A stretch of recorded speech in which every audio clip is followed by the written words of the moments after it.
Hi friends, మీ favourite travel ఛానల్కి స్వాగతం.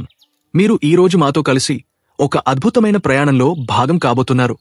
Like button నొక్కండి, సబ్స్క్రైబ్ చేయండి మరియు బెల్ ఐకాన్ను యాక్టివేట్ చేయండి. ఎందుకంటే మీరు ఈరోజు ఒక ఫుల్ ఎంటర్టైనింగ్ ట్రిప్ను మిస్ చేయకూడదు. మనం ఈరోజు ఎక్కడికి వెళ్తున్నామంటే ఆంధ్రప్రదేశ్ రాష్ట్రంలోని వాణిజ్య రాజధాని, ఆధ్యాత్మిక కేంద్రం మరియు సాంస్కృతిక సంపదల సమ్మేళనం విజయవాడ. సో సీట్ బెల్ట్లు కట్టుకోండి, ఈ జర్నీ మొదలు పెడదాం. విజయవాడ ఆంధ్రప్రదేశ్లోని కృష్ణ నది తీరంలో ఉన్న ఒక హడావిడిగా నిండిన నగరం. ఇది కేవలం వాణిజ్య కేంద్రం మాత్రమే కాదు, ఆధ్యాత్మికత, చరిత్ర మరియు సహజ సౌందర్యం యొక్క అద్భుతమైన కలయిక. ఈ నగరం దాని గొప్ప సంస్కృతి, పురాతన ఆలయాలు మరియు ఆధునిక ఆకర్షణలతో పర్యాటకులను ఆకట్టుకుంటుంది. ఈరోజు మనం విజయవాడలోని కొన్ని హైలైట్ స్పాట్స్ను కవర్ చేస్తాం. కనకదుర్గ ఆలయం, ప్రకాశం బ్యారేజ్, ఉండవల్లి గుహలు, భవానీ దీవి మరియు విక్టోరియా మ్యూజియం. కాబట్టి మీ కెమెరాలను రెడీ చేసుకోండి, ఎందుకంటే ఈ ప్లేసెస్ మీ మనసును ఆకట్టుకుంటాయి. మన జర్నీ మొదలు కాబోతోంది విజయవాడ యొక్క ఆధ్యాత్మిక హృదయంలో కనకదుర్గ ఆలయం. ఇంద్రకీలాద్రి కొండపై ఉన్న ఈ ఆలయం దేవీ శక్తి స్వరూపిణిగా పూజించబడే కనకదుర్గ అమ్మవారికి అంకితం చేయబడింది.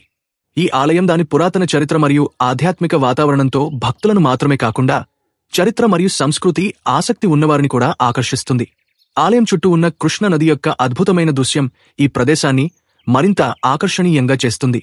ఇక్కడ దసరా ఉత్సవాల సమయంలో వచ్చే జనసందోహం మరియు ఆధ్యాత్మిక శక్తిని మీరు తప్పక అనుభవించాలి. ఆలయంలోని శిల్పకళ మరియు ఆర్కిటెక్చర్ కూడా చూడదగానవి. ఇక్కడికి వచ్చినప్పుడు మీ కెమెరాలో ఈ అద్భుతమైన దృశ్యాలను బంధించడం మర్చిపోవద్దు. ప్రకాశం బ్యారేజ్ తర్వాత మనం వెళ్దాం ప్రకాశం బ్యారేజ్కి. కృష్ణ నదిపై నిర్మించిన ఈ బ్యారేజ్ విజయవాడ యొక్క ఒక ఐకానిక్ ల్యాండ్ మార్క్. ఈ బ్యారేజ్ 1855లో నిర్మించబడింది మరియు దాని ఇంజనీరింగ్ అద్భుతంగా ఉంటుంది. సాయంత్రం సమయంలో ఇక్కడికి వస్తే సూర్యాస్తమయ దృశ్యం మరియు బ్యారేజ్పై లైటింగ్ మీకు ఒక మరపురాని అనుభవాన్ని ఇస్తుంది. ఇక్కడ నడవడం, ఫోటోలు తీయడం మరియు కృష్ణ నది యొక్క సౌందర్యాన్ని ఆస్వాదించడం ఒక అద్భుతమైన అనుభూతి. ఈ బ్యారేజ్ విజయవాడ యొక్క ఆర్థిక మరియు వ్యవసాయ ప్రాముఖ్యతను కూడా సూచిస్తుంది, ఎందుకంటే ఇది సమీప ప్రాంతాలకు నీటిపారుదలకు సహాయపడుతుంది.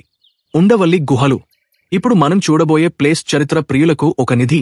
ఉండవల్లి గుహలు విజయవాడ నుండి కొన్ని కిలోమీటర్ల దూరంలో ఉన్న ఈ గుహలు 4వ మరియు 5వ శతాబ్దాలలో చెక్కబడిన రాతి గుహలు. ఈ గుహలు భారతీయ రాక్ కట్ ఆర్కిటెక్చర్కు ఒక అద్భుతమైన ఉదాహరణ.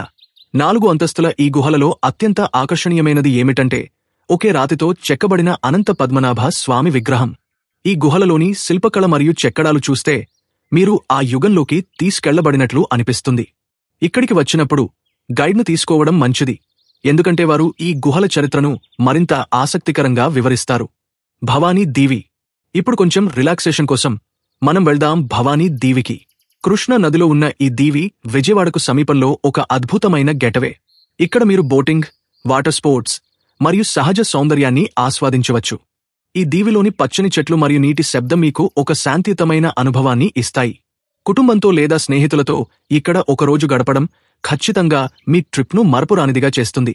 మీరు ఫోటో ఎంతూసియాస్ట్ అయితే ఈ దీవిలో సూర్యాస్తమయ దృశ్యాలను కెమెరాలో బంధించడం మర్చిపోవద్దు. విక్టోరియా మ్యూజియం చివరగా మనం సందర్శించబోయే ప్లేస్ విక్టోరియా మ్యూజియం. ఈ మ్యూజియం విజయవాడ యొక్క చరిత్ర మరియు సంస్కృతిని అర్థం చేసుకోవడానికి ఒక అద్భుతమైన ప్రదేశం. ఇక్కడ మీరు పురాతన శిల్పాలు, నాణేలు, ఆయుధాలు మరియు ఇతర చారిత్రక వస్తువులను చూడవచ్చు. ఈ మ్యూజియం 1887లో స్థాపించబడింది మరియు ఇది బ్రిటిష్ కాలం నాటి వస్తువులను కూడా ప్రదర్శిస్తుంది. చరిత్ర పట్ల ఆసక్తి ఉన్నవారికి ఈ మ్యూజియం తప్పక సందర్శించాల్సిన ప్రదేశం. ఇక్కడ మీరు విజయవాడ యొక్క గతాన్ని తెలుసుకోవడంతో పాటు ఆ వస్తువుల ద్వారా ఆ యుగంలోని జీవనశైలిని అర్థం చేసుకోవచ్చు. విజయవాడలో ఈ స్పాట్స్తో పాటు స్థానిక వంటకాలను ఆస్వాదించడం కూడా మర్చిపోవద్దు. ఇక్కడి పులిహోర, గుంటూరు మిర్చి బజ్జీ మరియు ఆంధ్ర స్టైల్ బిర్యానీ మీ రుచి మొగ్గలను ఆనందపరుస్తాయి. స్థానిక మార్కెట్లలో షాపింగ్ చేయడం కూడా ఒక ఆనందకరమైన అనుభవం. కొండపల్లి బొమ్మలు మరియు మంగళగిరి చీరలు మీ ట్రిప్కు స్మారక చిహ్నాలుగా ఉంటాయి. అబ్బా, ఈ ట్రిప్ ఎంత అద్భుతంగా ఉందో! విజయవాడ ఒక సంపూర్ణ పర్యాటక గమ్యస్థానం. ఇక్కడ ఆధ్యాత్మికత, చరిత్ర మరియు సహజ సౌందర్యం ఒకే చోట కలుస్తాయి. ఈ ప్లేసెస్ను సందర్శించడం ద్వారా మీరు కేవలం ఒక ట్రిప్ను ఆస్వాదించడమే కాకుండా విజయవాడ యొక్క గొప్ప సంస్కృతి మరియు చరిత్రను కూడా అర్థం చేసుకుంటారు. ఇంకా ఏమిటి ఫ్రెండ్స్, మీరు విజయవాడకు వెళ్లే ప్లాన్ చేస్తున్నారా? కామెంట్ సెక్షన్లో మీ ఆలోచనలను షేర్ చేయండి. మీకు ఈ వీడియో నచ్చినట్లయితే లైక్ చేయడం మర్చిపోవద్దు మరియు మా ఛానల్ను సబ్స్క్రైబ్ చేయండి. మరిన్ని అద్భుతమైన ట్రావెల్ వీడియోల కోసం బెల్ ఐకాన్ను ఆన్ చేయండి. మీ సపోర్ట్ లేకుండా మేము ఇంత దూరం రాలేము. కాబట్టి మీ లవ్ మరియు సపోర్ట్ను కొనసాగించండి. నెక్స్ట్ వీడియోలో మరో అద్భుతమైన డెస్టినేషన్తో మీతో కలుస్తాను. అప్పటి వరకు సేఫ్గా ట్రావెల్ చేయండి. హ్యాపీగా ఉండండి. By by.